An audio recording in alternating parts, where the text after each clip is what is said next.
Ricky Starks versus CM Punk finals of the Owen Hart Cup here on AEW Collision out of Canada. One thing I'll say about this match is it was worked extremely safe, and sometimes that's a good thing for broadcast television, and sometimes that's a bad thing, especially when we're talking about the finals of the Owen Hart Cup. And the one thing I am going to critique is execution in this match, because we're talking about a match dedicated to a member of the Hart family. The kick connection was terrible. That was nice. I did like that. He's stun gunning him on the rope. CM Punk gonna come. I don't know what it was. I guess they were trying to sell fatigue at this point in the match, which I understand. And there's a way to do that, but the pace at some of these runs just had me at a loss. But as we continue here, the contact was okay. Comes back again, that same pace, boot to the face. This, I'm glad he did at least try to execute it. I'm glad they went for a counter there, because I didn't have the confidence that he could get the footing on that, but it looked okay.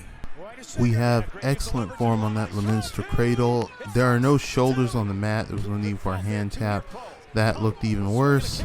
Spinning back heel kick. Connection appeared to be decent, targeted toward the right side of Starks' body there. Punk gonna run up and try to deliver another fatigue knee. I would have liked to see that a little bit higher up on the chest, so it looked like it hit him in the jaw. And we have a beautiful clothesline counter transition into a satellite DDT off the turnbuckle.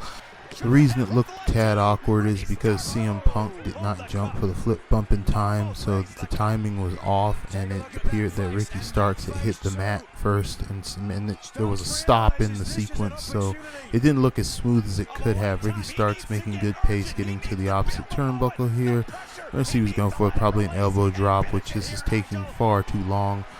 This is fine. This is good storytelling, because you're in there with CM Punk, a veteran, so naturally a satellite DDT is not enough incapacitation to keep him down for that long for you to hit an elbow drop with a taunt. Very nice going to the hammerlock with a very nice execution on that clothesline. We're going to a pin. We'll get a 2.8 right there. Very nice. And this is interesting. I think they're taking a play out of my book. Listen to them talk about the camera work. And I'll give credit where credit is due. Those are very good tight shots they're executing at that moment. But here's the thing. It's always a pacing issue when you have to embellish the camera work on commentary during the finals of a tournament on a nationally broadcasted show. Swinging the clothesline miss, coming beautiful double cross body, double down. Very nice. Definitely one of the few notable highlights at this point. Now here's where things kind of lean into the cliche area for me. I think perhaps it's time we in the business began having a conversation about the overuse of the grounded punch exchange spot. These forearms to the face, these elbows to the face are well executed. They look vicious because of his facial expressions. There's good connection there. I've seen it a million times. Punk sold it well. I'm not taking points for that, but Jesus, how many times have I seen that? Looks like he's going for Alabama Slam, rope counter, rope grab counter, and here we go, ladies and gentlemen. This is where my deductions come in. Guys, there are so many issues with attempting a pile driver in this match. Number one, if we were trying to work safe to begin with and we wanted to put this in there, there's a time to work safe and there's a time to take risks. You're in the finals of the Owen Hart Cup. And yes, it's kind of dangerous seeing as how we could be in cursed territory considering Owen's history with the pile driver. And, its use by Bret Hart. Yes, historically, it is a good idea to add into this match. Creatively, it's okay to add into the match.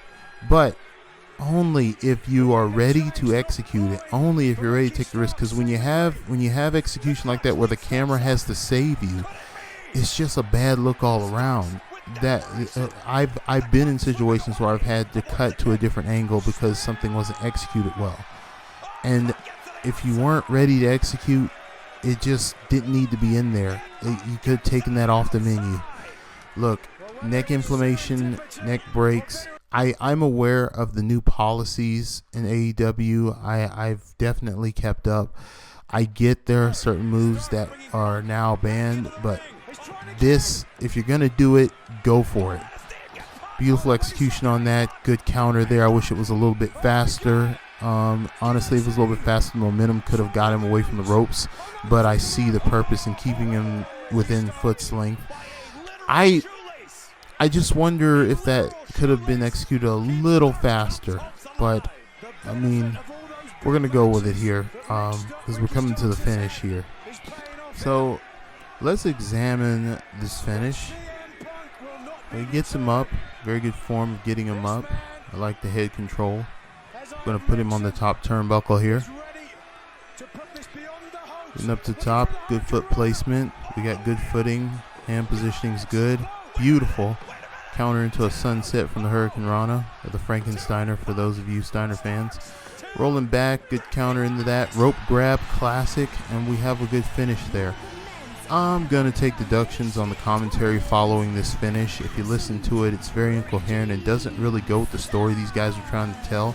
And I'm going to take a minor deduction on CM Punk for the sell on that rope grab pin. It's supposed to be an attempted kick out. It looks like he's doing Pilates. Anyway, good stuff.